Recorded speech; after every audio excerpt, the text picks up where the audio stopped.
or you'd like to ask during the meeting, feel free to type them into the chat box, and I will ask those questions at the end during the Q&A portion.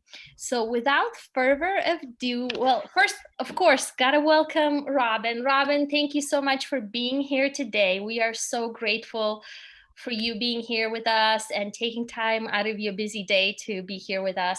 I know there's quite a few more people that will be trickling in later on, but we won't share this to our YouTube channel right away, but we will plan to share this eventually so that other people can see you speak and share your message further. Thank you again for being here today. Mm-hmm. What I will do is I'll share my presentation, and then I'll let Robyn share hers. So let me go ahead and get started.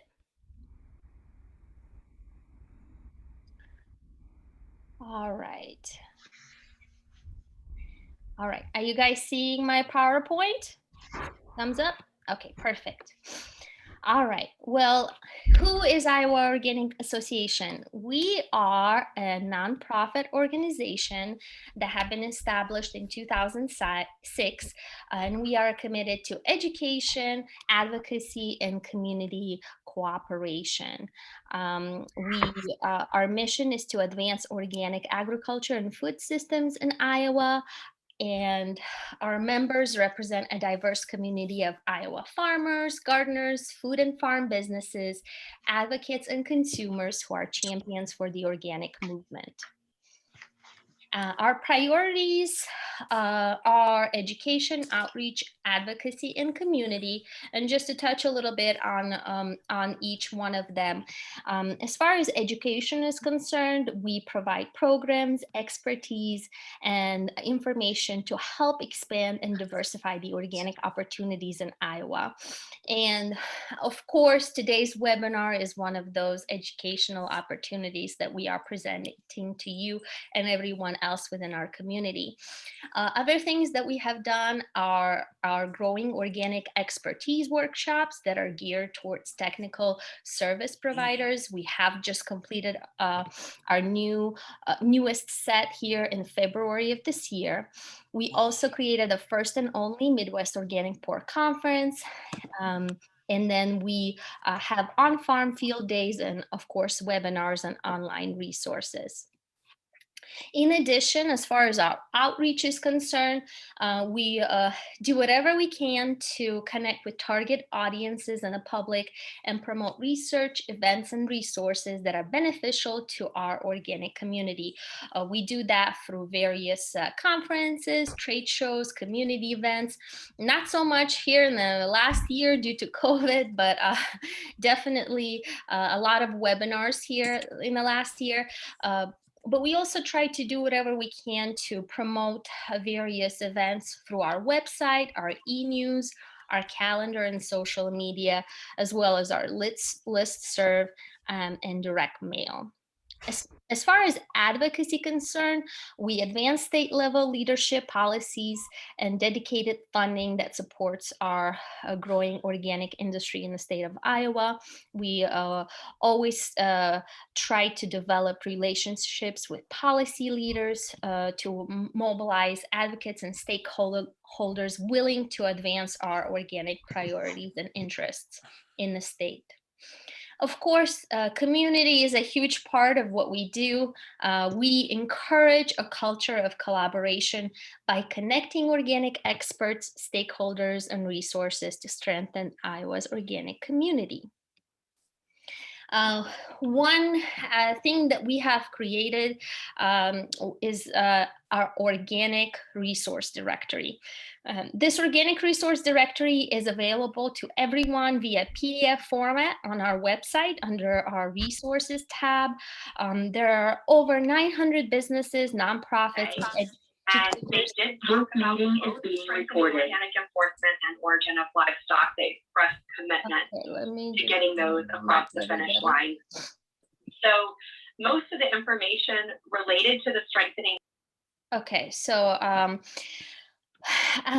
As far as this directory, we also have paper copies of this directory, so we can mail one to you if you are so interested to have it in a paper format. I know I personally like it in a paper format myself. Basically, it's a valuable resource that includes other businesses that are involved in the organic community. Of course, as a nonprofit organization, we rely heavily on your membership, and your support means the world to us. It helps us advance our message further. If you are so inclined to either become a member or a sponsor, feel free to check out our information on our website, iowaorganic.org, or reach out to Roz, our executive director, or myself via email provided on this slide.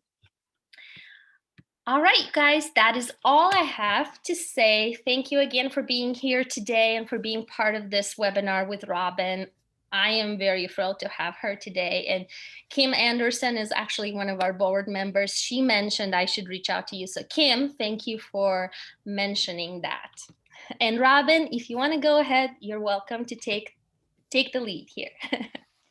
Well, thanks so much. And thank you everyone for making the time this afternoon. I recognize what an important time of year it is. And I do wish that we were all doing this together in person, because I think it would be incredibly beneficial to be sitting together, actually having this conversation as a dialogue, instead of the way we've had to accommodate this last year and a half, doing everything over Zoom. So hopefully one day I can be in Iowa with you in person, because that would definitely be my first choice.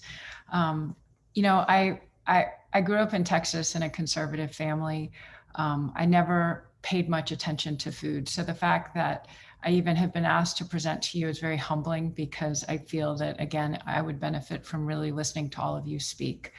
But as a mother of four, as we had our youngest child, it became really clear that something was happening with the health of American children. There was a real crisis that was happening. And I had sort of been aware of it, but it was really the birth of my fourth child where I realized, there's something going on. She was diagnosed with food allergies. And at the time, this was about 15, 16 years ago, food allergies were really just beginning to really, make an impact, and people were talking about it. But at the same time, people were sort of dismissing it or marginalizing it as something that maybe just moms were making up, or it was some sort of attention getting scheme. And so as I was trying to understand food allergies for my daughter's diagnosis, my background was finance, and I had gone to business school. So I had really learned how to look at data and look at numbers and do this research. And I thought, I'm going to take that skill set that I had used in the investment world, and I'm actually going to apply it to this space to understand what is happening in children's health. And so as I did, it was fascinating to really begin to understand what was happening to the health of our families, because for better or worse, you can't just go in there and extract data on food allergies. You go in there and there's a little bit on food allergies, and there's diabetes, and there's obesity, and there's cancer. And all of a sudden this picture was being created of what had happened to the health of our children. That was something that I could not unsee. And at the time, there was information and data that was pointing to the fact that 1 in 3 American children now has what are called the 4 A's, either allergies, asthma, ADHD, or autism. 1 in 3 kids. The data on diabetes was equally as shocking, where 1 in 3 Caucasian kids born in the year 2000, which is my daughter's class, my oldest child's class, and 1 in 2 minority children were expected to be insulin dependent by the time they're 18. You start to think about the impact of that, the healthcare costs, the medical costs, the medicine costs. And all of a sudden it's painting this picture of what we are staring down as a generation of parents. And the term that was repeatedly being applied to these kids was Generation RX. I think the thing that really made it so that I couldn't do nothing. Doing nothing was not an option when I learned that cancer is the leading cause of death by disease in American children under the age of 15. And this information came from the President's Cancer Panel. And what I loved about this panel was that it was actually formed and begun under President Bush, and then it was released under President Obama. And I have always maintained that cancer really does not care what side of the aisle that we're on. I just lost one of my dearest friends to cancer last week. No one cared where anyone was politically. We all felt it and had our hearts ripped out the same way. And as I looked at this data impacting our children, I thought, what have they done to deserve this kind of statistic where cancer is the leading cause of a kid? And then on top of that, 1 in 3 women in the US are expected to get cancer and 1 in 2 men. And so as I sat with that data and the enormity of it, it was very grave. I did not want to know it. I was not raised in any way to be an activist or even somebody that would speak out on any of these things. And so I really sat with this information for a couple of months trying to figure out what in the world I was supposed to do with it. And as I was really exploring food allergies, this question kept emerging, which was, are we allergic to food or what's been done to it? And so as I was researching food allergies, I used that same methodology I had used when I was in investments. And I kind of set up a system to capture and harness information every morning for me. And there was one morning in 2006 where a headline came across my desk and it said the EPA had granted a small grant to Michigan State University. And the title of the article was, "Do Genetically Engineered Foods Cause Food Allergies?" Again, I had not grown up with organic. I had not grown up talking about food. We just ate it. It was on the shelf. We didn't question it. So I Googled, what is a genetically engineered food? And like most Americans, I was pretty stunned to learn that we had introduced these ingredients into our food supply without ever really having the conversation as a country and as families. I was even further stunned to realize that most of our trading partners labeled genetically engineered ingredients. And here in the United States, we weren't even aware that we were eating these things. And so, to me, that really felt like a fundamental violation of one of our freedoms as Americans. And I thought, as a mother, I want to be able to make an informed choice.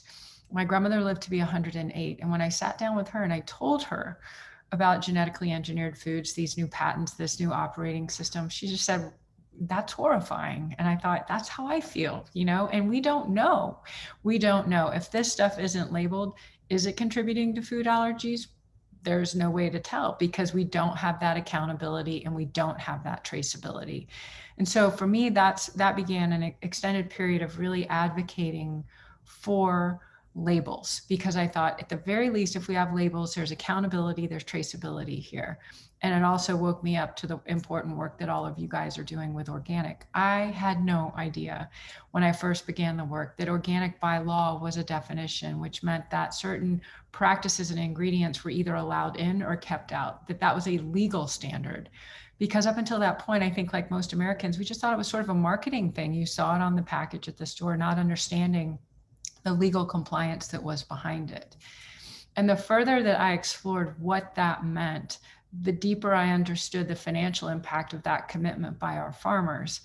And quite candidly, I've struggled because in other countries, the farmers had to label the genetically engineered ingredients. And yet here in the US, those ingredients weren't labeled. And what had to be labeled was organic. And then that cost structure that came with verifying and certifying and labeling organic was further carried by the farmers that were growing things organically without these new ingredients. And to me, that standard seemed, it just seemed to be a tension in how I thought it should be. And as I began to speak to others, thankfully others felt the same. That truly the burden of accountability should be on those that are farming with genetically engineered ingredients and putting these new ingredients into the food system. That's where the labeling, in my opinion, should fall. That's where the cost of verification and accountability should fall, not on the shoulders of farmers that are growing things organically, that are using seeds that have been in circulation for hundreds and hundreds of years. And so as I really kind of sat with the enormity of all of this, I realized that we needed to really have this conversation in a new and different way. That up until that point, organic had been sort of marginalized and dismissed as some kind of alternative hippie thing.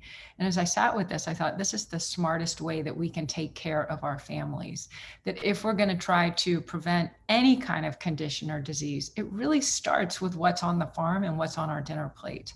And I wasn't raised that way. And so, to begin to explore how you would communicate that was an enormous process because, here in Boulder, it was pretty easy for people to label it, oh, that's just a Boulder, Colorado thing, so I really leaned into my Houston, Texas roots. And I spent a lot of time going back to Texas, having conversations, helping people understand what it actually means when you are deciding to purchase something organic. What is fascinating is that over the last 10, 15 years, I have done a lot of advocacy work to really help the food industry understand what is happening. And that as consumers were asking for organic, this was not a fad and this was not a trend. It is fundamentally being driven because of the health of our children and the health of our families. And when you step back, if I were to ask everybody on this call right now, raise your hand if you know somebody with cancer, raise your hand if you know somebody with diabetes, raise your hand if you know somebody with Alzheimer's. And as I worked with different cancer researchers in Houston at the MD Anderson Cancer Center, one of the doctors called it the doorknob syndrome. And he said, as his patients come in, he said, it is so consistent that as his patients come in with a cancer diagnosis and he's walking them through the procedures and the protocol and everything that they have to do, inevitably at the end of the meeting, as they are turning to go with their hand on the doorknob, that patient will turn back to the doctor and say, is there something I can be doing differently with my diet? And the doctor said, what you are talking about, we need to upstream, because prevention begins way before that person walks into the doctor's office. And so is it a silver bullet? No, there are still terrible, hard things that happen to really good people that we cannot explain. However, if we can mitigate some of this risk and keep some of these ingredients like glyphosate and other things off of the dinner table, then that's something that an American should be able to make an informed choice on whether or not he or she wants to feed his or her family. And I think corn is probably the greatest example, because with this genetically engineered corn, it was genetically engineered so that it could produce its own insecticide internally. And the argument then is you're not spraying it. And I understand that. However, if I'm feeding a family a corn that has been engineered to produce its own insecticide versus a corn that's been grown organically, like the corn my grandmothers fed their children, I want to be able to make that informed choice. And without labels, I can't make that choice. So I have long been an advocate and ally of labeling these ingredients so that consumers can make an informed choice. It also further enables us to gather more science, more data on the impact that genetically engineered ingredients are having on our families and on our community, and as we learn more and more on soil health and beyond. So that's where it began for me, in this very conservative family in Houston, Texas. Why it matters so much to me that we put the farmers first is that my mother is actually from New Zealand. She was a nurse during the Vietnam War, which is where she met my dad. And I'm named after her best friend, who is a farmer. And that best friend used glyphosate to manage the farm after her husband died in their 40s. She had cancer. She had a daughter with cancer. So it's very personal to me. So again, I cannot emphasize enough how grateful I am to all of you for the work that you are doing.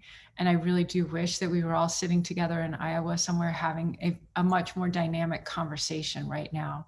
So for now, this will have to suffice until I can get out there. So as I really was doing this work with these big food companies, kind of helping them understand this shift that was happening, where we now stand today is that 80% of consumers are now buying something organic. You can go into Walmart, you can go into Costco, you can go into Walgreens, you can go into Safeway. This is not just a Whole Foods, whole paycheck thing anymore. 80% of us are buying something organic.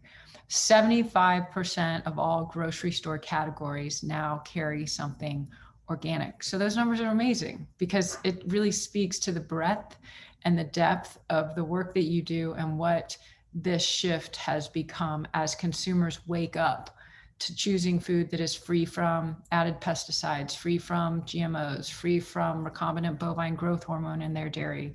Whatever it is they're looking for, organic keeps those newer genetically engineered ingredients out. And consumers are waking up to that, and they're saying, you know what, I don't want that stuff. I don't want that stuff in my food. The problem is that only 1% of our farmland is organic, which is crazy to me. I cannot imagine any other industry where you have 80% of consumers asking for something and a supply chain at 1%. I don't think any other industry would do that. And I think part of the reason we're in this position that we're in is because of the farm subsidy system, the way that this has been structured as an industry. So really we're at a point, and we get really loud about this, of what would it look like if we built it today? What does it look like to align the financial incentives with the farmers' incentives? What does it look like to create a situation that enables a farmer to get out of debt so that he or she can make that choice to transition to regenerative and organic agriculture. And so as I was working with these multinational food companies, it was probably about 5 years ago, I was giving back-to-back keynotes for both Nestle and General Mills. And at that point, there had been enough turnover at the top of these companies where the CEOs that had really been doubled down on keeping consumers in the dark, really peddling the genetically engineered story for the agrochemical giants, they realized they'd missed the boat. Most of those CEOs have since retired. Since then, we have new CEOs that have stepped in with children with autism, with children with food allergies, with children with asthma, with parents with cancer, so they understand the fundamental shift that has to happen in our supply chain. So as I was talking to these big multinationals and all of their senior executives, I said, here's the problem. You guys know what your consumer wants. You know what you have to do, but it takes 3 years to transition farmland from conventional ag to organic agriculture.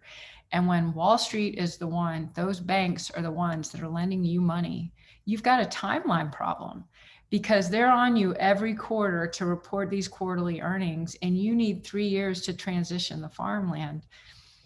That timeline tension just flat out doesn't work.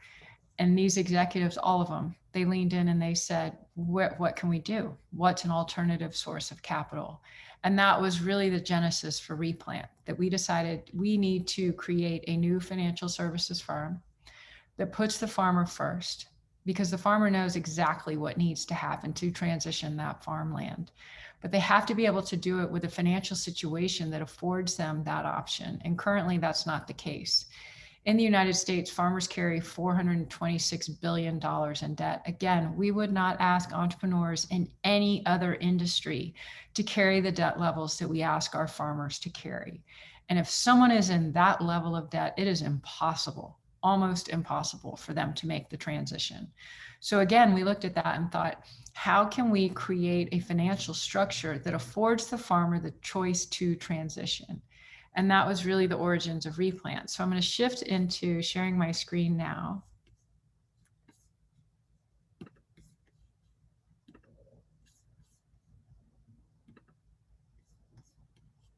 So that we can have this conversation about the work that we're doing at Replant. And I share this asking for the collaboration that I know you all will bring. We are constantly iterating on this model so that we can meet the farmer where he or she is. We understand with such a profound depth the work that you are doing. I understand it from such a personal perspective, and then with such a deep appreciation for the fact that food security is national security, and currently we are not growing the food that our country wants to eat, and that to me is an enormous problem. And when I was talking to these multinationals and I was asking them, where are you getting non-GMO livestock feed? Where are you getting the organic feed that you need if this is what the consumer is asking for? And they said, oh, we're importing it from Romania and Australia. And I thought, this is crazy. Why aren't we growing this here in the United States? Why aren't we building out the US farm economy to meet the needs of the US consumer? So that is the opportunity in front of all of us. You guys are absolutely on the front end of this thing. So I really, really appreciate it. As most of you probably know, industrial ag is an enormously extractive model. I've hit on some of this data prior, but you can see here in this slide the risk that is in front of us. And when we talk about negative on-farm income, I think about my 4 kids who are now between the ages of 16 and 21, and the opportunities in front of all of them. We have to create the profession of farming has to be an economic opportunity to the next generation in order to sustain the US farm economy. And if the debt levels remain what they are and you have negative on-farm income, it is hard for a young family to intentionally choose that if it is a young mother or father that is looking to feed those 3 children or put those 3 kids through school. So again, putting the financial situation of the farmer first to me is absolutely critical for food security and the financial resiliency that is required for a strong and robust US farm economy. And what we are learning, again, just in the last 10 years from different soil scientists, and for some, this has been wisdom always. For others, it is new.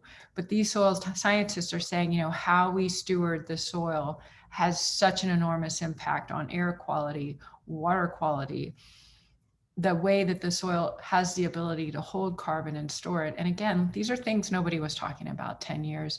And yet again, this is what the farmer is stewarding today. And so I was recently, 2 years ago, at a conference in New Zealand where I was speaking to their farmers and their growers. And what absolutely struck me was how those growers were held up as CEOs of these multinational operations that they represent.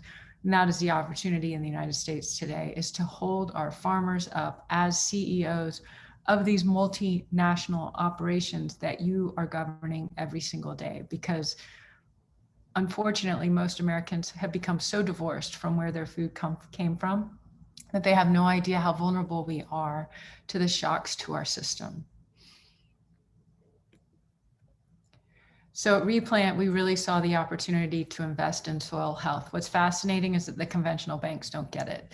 And every time I've stood on a farm in Iowa or Kansas or Nebraska, I have stood there thinking, I wish that I could pack all of those bankers up and bring them out here. And I wish that I could pack Wall Street up and bring them out here. And I really wish that I could pack up every member of Congress on a bus and bring them here to stand on this field and see what I am seeing. Because the last time we were in Nebraska, the 4 towns that were around the fields had gone from 4 high schools in each of the town, consolidated down into 1. And you saw the paper over the windows of storefronts as these communities literally had just been stripped of any kind of economic viability and livelihood. And I thought, again, what happens to a country that is not secure in its food supply? I don't want to know.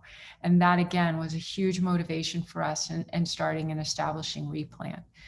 And so again, when we were looking at the data, and you can see it in the slide, so I won't spell it out, you can see the opportunity as it presents itself financially to the grower.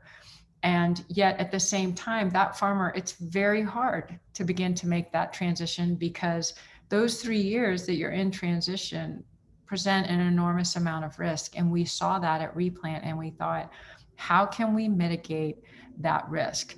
So we have tapped capital that is philanthropic capital. And what is fascinating, it is primarily coming from women, because mothers understand exactly how important this is. So you have high net worth women who realize how expensive it is to buy a clamshell of organic strawberries. And they realize most people can't even consider that. So how can you make organic affordable and accessible to absolutely anyone and everyone who wants it? And that's the opportunity. So we bring in what we call catalytic capital. It's game-changing capital. It is capital that understands that we're going to finance this transition. And the focus isn't just on your typical financial metrics, but it's on soil health, the health of the community, the health of farming families, legacy, how many young people decide they want to come into organic farming. There are so many other metrics that are so relevant to farming that need to be captured. And as we pull this capital together, that's the focus, is to bring catalytic capital to the table so that we can begin to finance this transition. So then we can show up with capital and we can say, let's sit down with you and figure out what these terms should be so that you, the grower, are actually getting the financial return you need so that you can stay in this game for the long haul. Then there's got to be technical assistance. That is not me. That is not my team. That is not the guys in Oakland. That's not the woman who's out in Philadelphia. We do have a VP of lending that is out of Austin, Texas, who's been with the Farm Credit System. It's not even him. We have to work with technical assistance providers in the different regions who are on the field and know exactly how to govern that transition from conventional agriculture to organic. I love listening in on those calls because it is a language that is being spoken that is such a shared knowledge and such shared insight and intellect, but it is farmer to farmer. And so for us, it's just to facilitate that introduction and really step back and out of the way. And then the last piece I think that is so critically important for mitigating the risk for the farmer in transition is bringing in that guaranteed buyer. And that's where the years of work that I've spent with the multinational food companies comes into play, because we can sit down with Danone or General Mills or Driscoll's or Anheuser-Busch InBev, and we can say, you know, what are your needs as you're expanding your portfolio of organic products? And how can we bring you in so that you can be a guaranteed buyer to this farmer at the very front end of this conversation? So as that capital is going out the door in year one, the farmer knows that in year three, they've got a guaranteed buyer for the offtake of those crops. So it's mitigating that risk in transition. And it's been fascinating to have these conversations with these multinational food companies because, as you guys would probably know, for a lot of them, they don't know their growers. And Danone is unique in the sense that it really does actually know in enormous detail each of the farming families that are part of its supply chain. I think one of the silver linings of COVID is that General Mills and other companies stepped back and they said, we know ADM and Cargill. We don't actually know the growers in our supply chain. And they really began the hard work of getting to know the growers in their supply chain. Other companies, even organic ones, were saying, how can we have a better carbon impact story? How can we tell a better story when it comes to carbon neutrality? And they were talking about, buying offsets in South America. And I sat down on a call with these guys and I said, you sound like you're United Airlines. You are a farming infrastructure. You can find within your own supply chain these incredible ways to make an impact. And again, through regenerative and organic agriculture, the way that farmers are stewarding the soil provides such an incredible impact for soil health, human health, and climate health. And it keeps coming back to this for me. As I really sat with this, I thought, you have very uneducated, uninformed capital that does not understand what needs to happen in this transition. And you can't fix a broken food system with a broken financial system. So that's the hard work that we're doing at Replant, is really raising the capital to meet the needs of the growers so that you can scale and you can transition, or if it is equipment, whatever those needs are, that we can provide the capital to help scale and transition agriculture. And again, the reasons are so many and so powerful. And I think the opportunity in front of us is enormous. And there's so much knowledge on farm that is held by farmers that has not yet been tapped, which is, again, why I wish we were sitting together, because the insight and knowledge you have of what actually works informs the work that we're doing at Replant. We're not coming at you from some higher perch telling you these are terms and this is what has to happen. We sit down with you at the table and say, tell us what it is that you need. Where are the pain points and where can we help finance this transition? And this is why. Absolutely, right now we are in an incredible inflection point of change in our food system. Consumers are asking for free from. Scientists are realizing the enormous value of soil health. At the same time, there's all kinds of lab-grown stuff happening. That's a personal decision.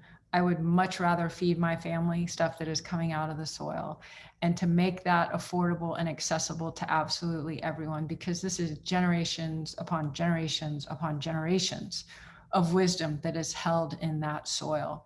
And to be able to work with the soil instead of trying to work against it is really the opportunity. At Replant, we are huge fans of the word collaboration, because the enormity of this problem is beyond any of us. No one's going to solve it by themselves. It has to be an enormously collaborative effort. And so to really sit down and say, where are the pain points? I think one of the opportunities that we continue to see is that, there are these tenant farmers and that there are a lot of absentee landlords.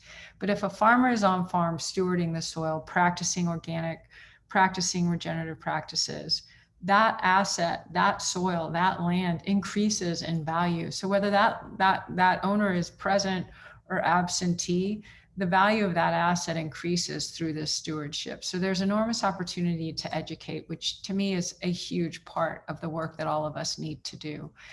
You guys are so close to it. Most consumers have no idea. They have no idea.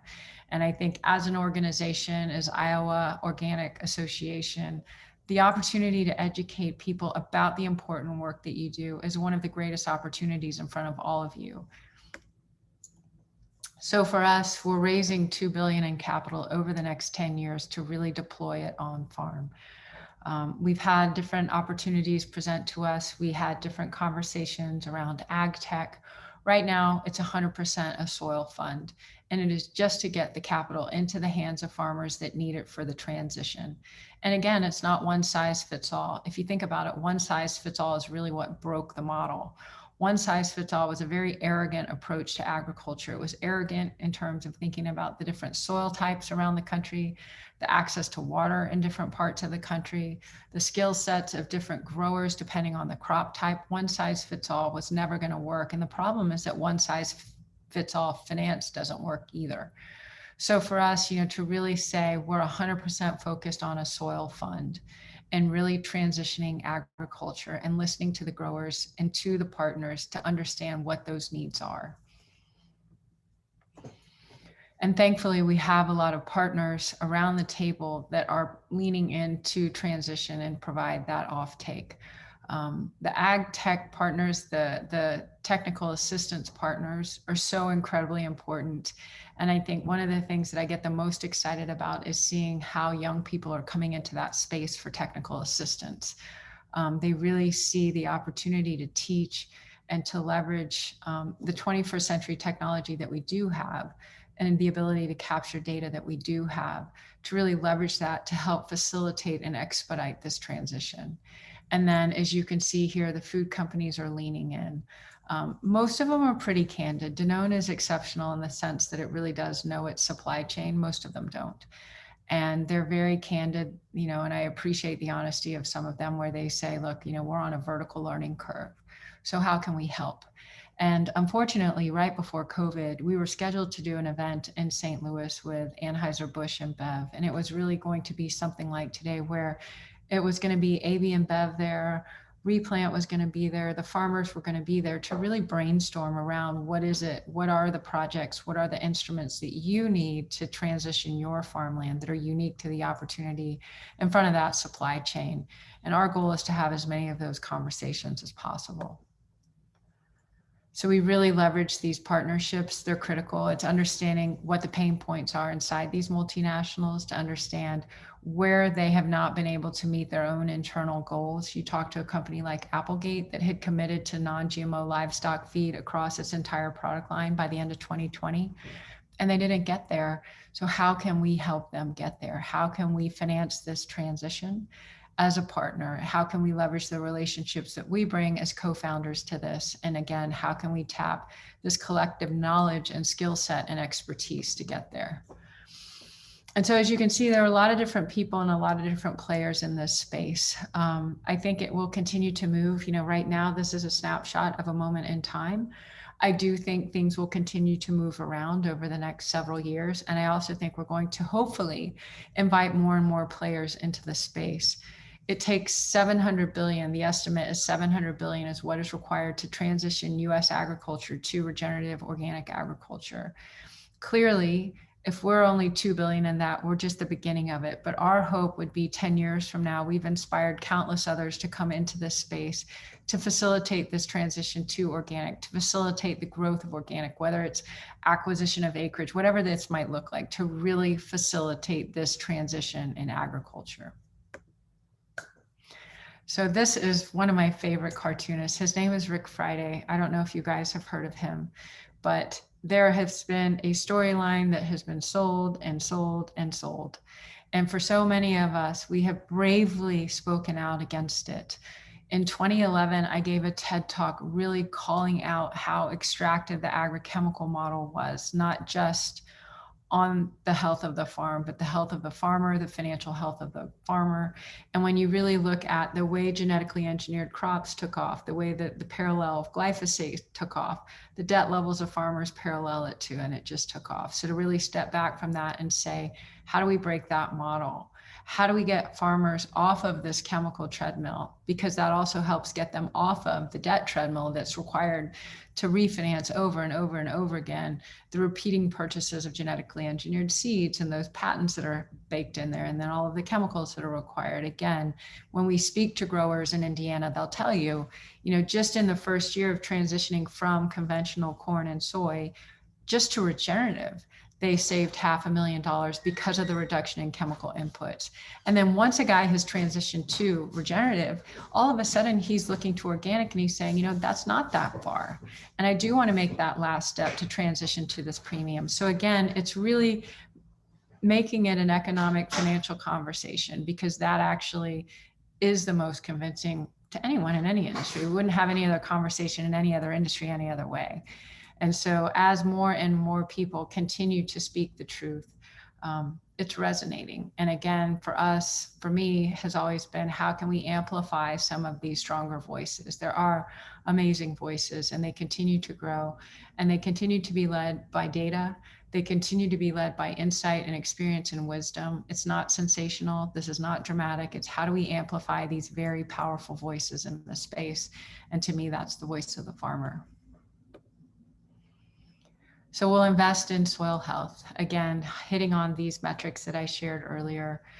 This is a transition, and I do think, you know, through COVID, consumers really have realized how important what we're putting on our dinner plates is to us. I do think there'll be silver linings that will have come out of this last year and a half that we're only beginning to understand. There's also going to be incredible impact that we're only beginning to understand. But the fact that we all had to hit pause over this last year to see the grief of what was happening on farm because of the infrastructure that we've inherited, where farmers were dumping potatoes and dumping milk and dumping vegetables. Again, that is just inefficiencies in the system. That is too many middlemen in the system.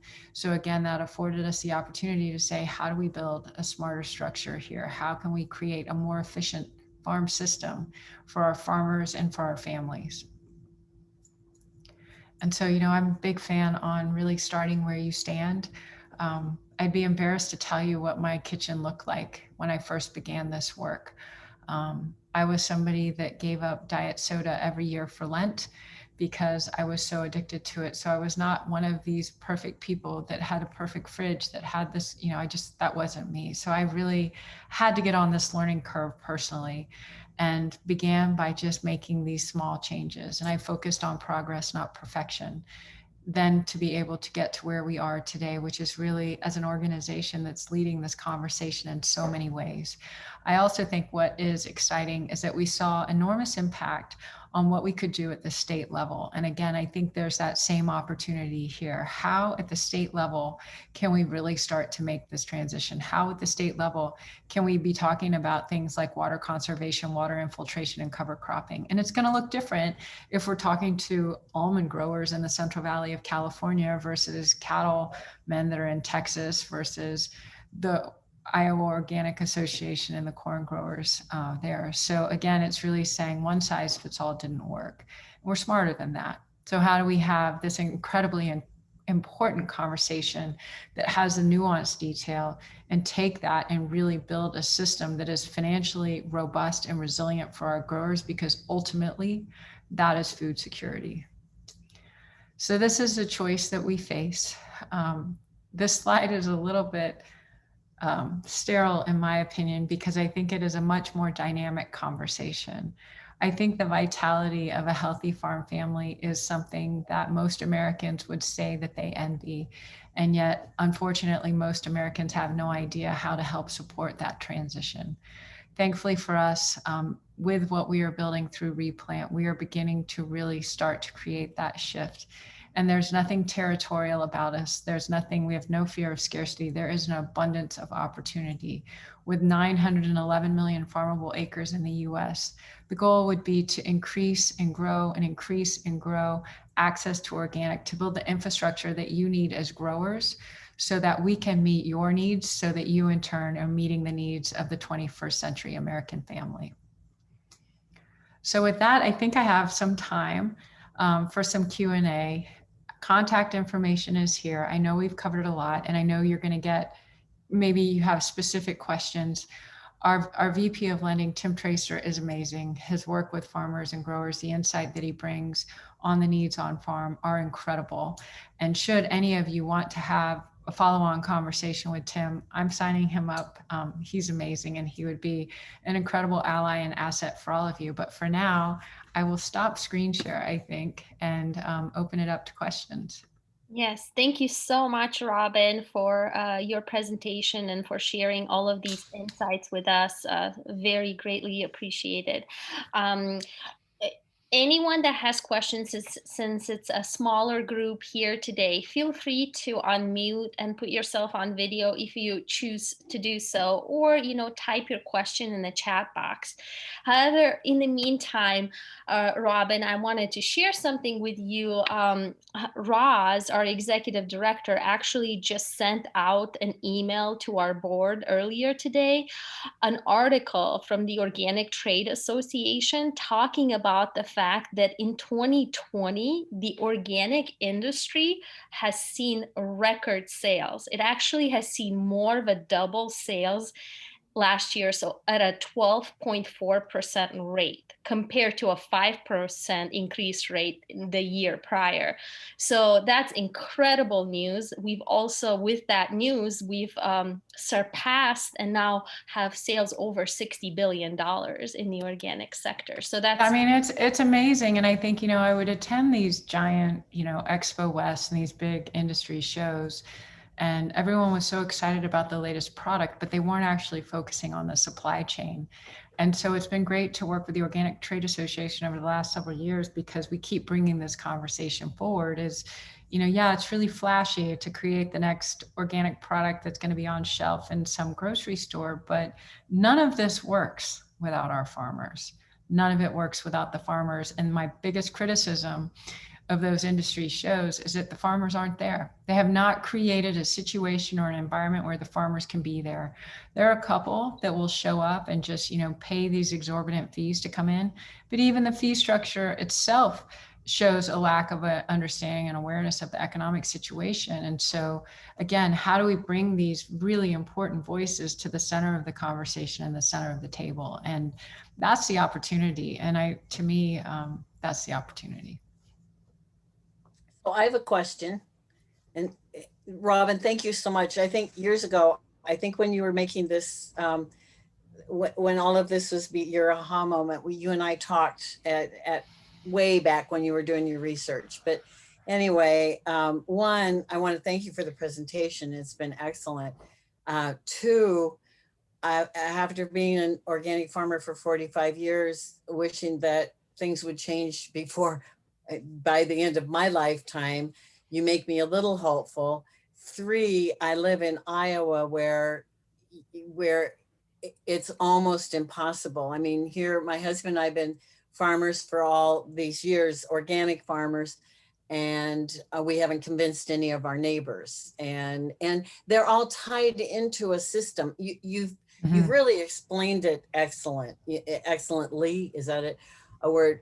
They're tied into this system that they may know that they're not doing the right thing, but it's hard to get off that treadmill with the financing and the seeds and everything, even the younger, even the younger people. And I just, I wish you the best of luck. I'm somewhat skeptical, having been around for all these years, but it just makes my heart sing that there are people like you out here, doing this sort of thing, and that this may happen in my lifetime, which I haven't given it much hope until now. So I want to thank you very much.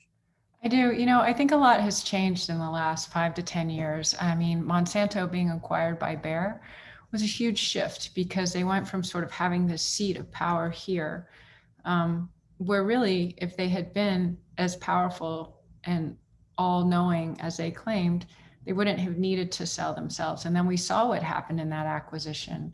And Bayer lost as much in value as they actually paid to acquire Monsanto, which again speaks to a trend that is coming, the future value of that company, what it is representing. And I think, for a long time, we as a country leaned into this agrochemical model. But again, you can only do so much to the soil, to where the soil is so damaged that it can no longer do for us what we need it to do. And those were some of the most important conversations from growers who never would have considered organic, that are really saying, like, I'm so worried about the legacy of my land and my farm because of what I am seeing as I stand on this soil. So the soil was speaking to us. And I understand that tension of, people rolling their eyes or dismissing. We've had conversations with farmers in Texas, where I am from, that are like, look, if I talk about organic, my kid may not make the football team. So we get that passive aggressive bullying. I have heard story after story after story. And I do believe, I think the passive aggressive bullying that has happened on farm, that to me is a story that needs to be told, because the very first farms that I went to 15 years ago were in Iowa and Mount Pleasant. And there was a guy named Scott McAllister. And to hear what happened to him is he decided to step away from that contract with the genetically engineered seeds and the portfolios required to grow them, because he saw financially what that would do and how he would lose his freedom of choice. And then, kind of what happened to him as he decided to make this transition. And I think a lot of farmers have suffered that in silence. And I've heard from so many now at this point that there is an incredible group of growers and farmers who have been brave enough to push through that. And to me, those are the heroes, because those are the ones that are really going to, they will have held this line. As delicate as it is right now, as fragile as it can feel, they've held the line.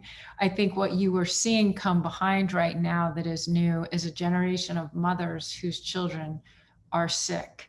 And once I spoke to a biotech organization and a bunch of growers that weren't organic necessarily. And as they listened, they said, wow, if you actually could align the mothers and the farmers, that's game-changing stuff. So you now have a generation of mothers like me whose children have suffered something that is no fault of their own.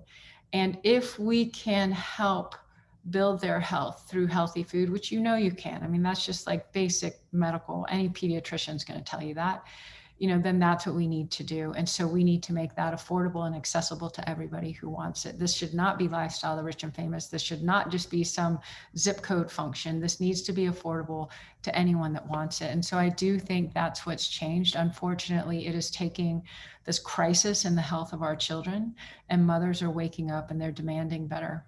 And then I think too, when you realize that American food companies are food companies, Kraft and Kellogg and just your basic American food companies are making products for families in other countries that don't have genetically engineered ingredients and don't have artificial colors. And that double standard is intolerable. And so you realize we're not asking Kraft and Kellogg to reinvent the wheel. We're just saying you're actually making a better, higher integrity product for families in other countries.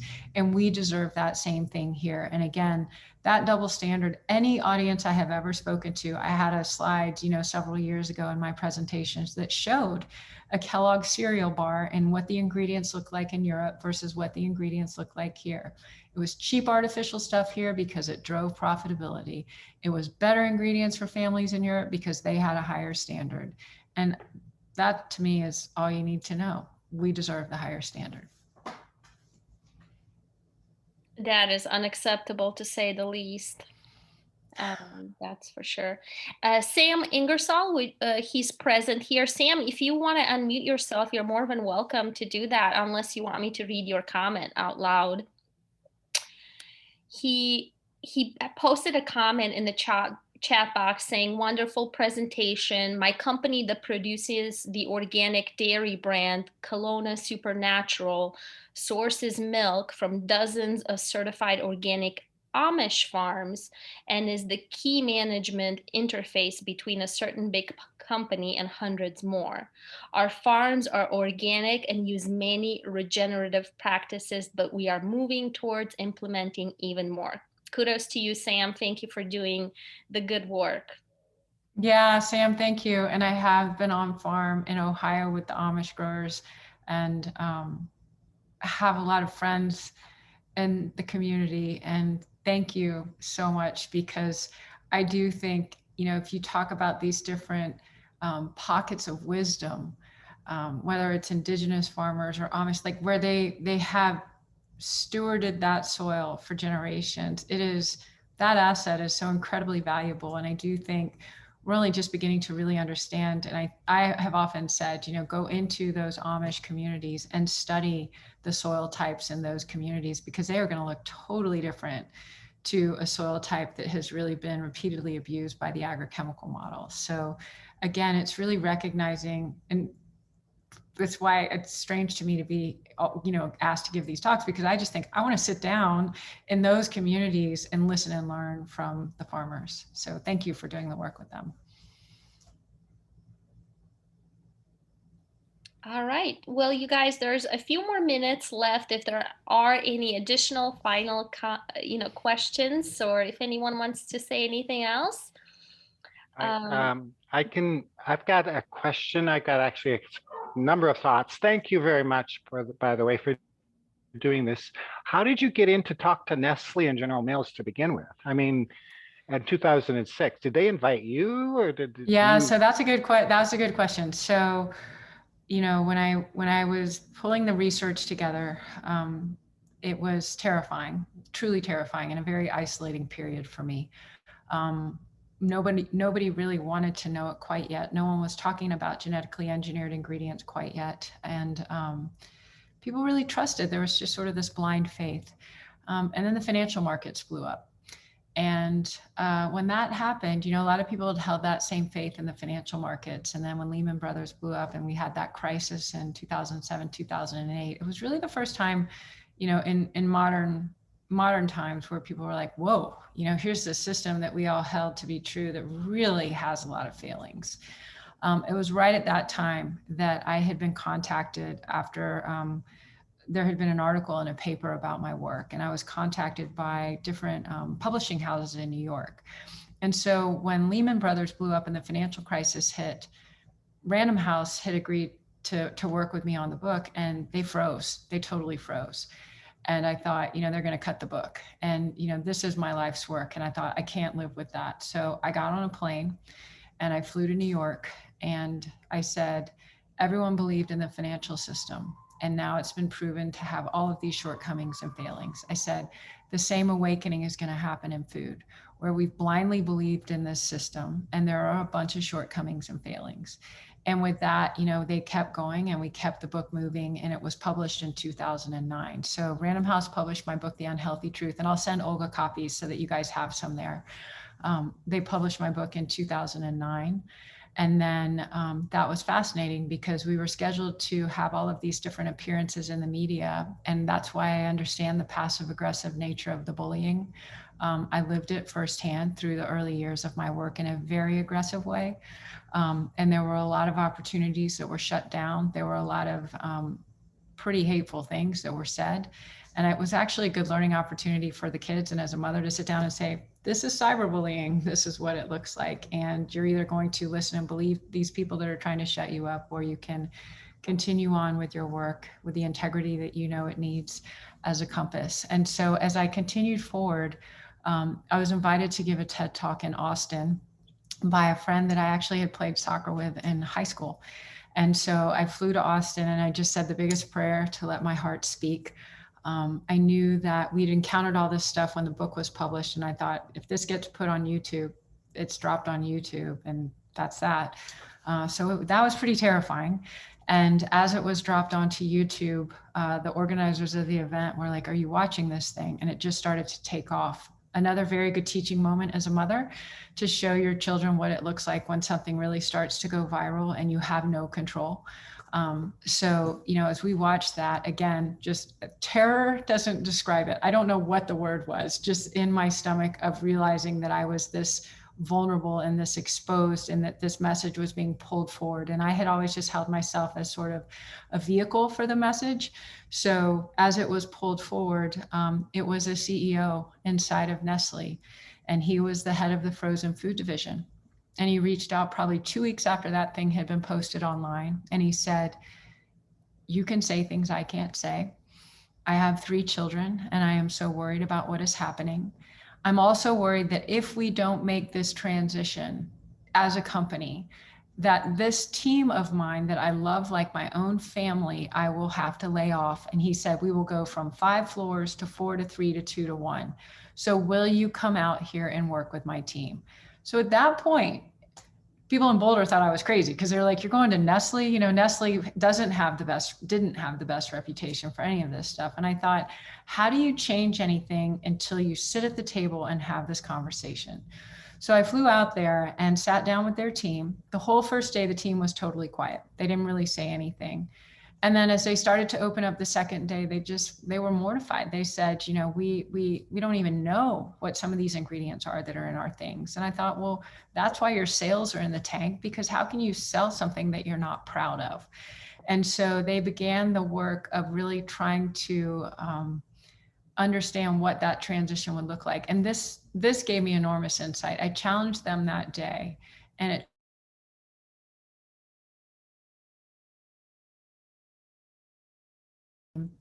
and she said, we listened, we heard you, and today we are releasing the very first Nestle Toll House organic allergen-free morsels.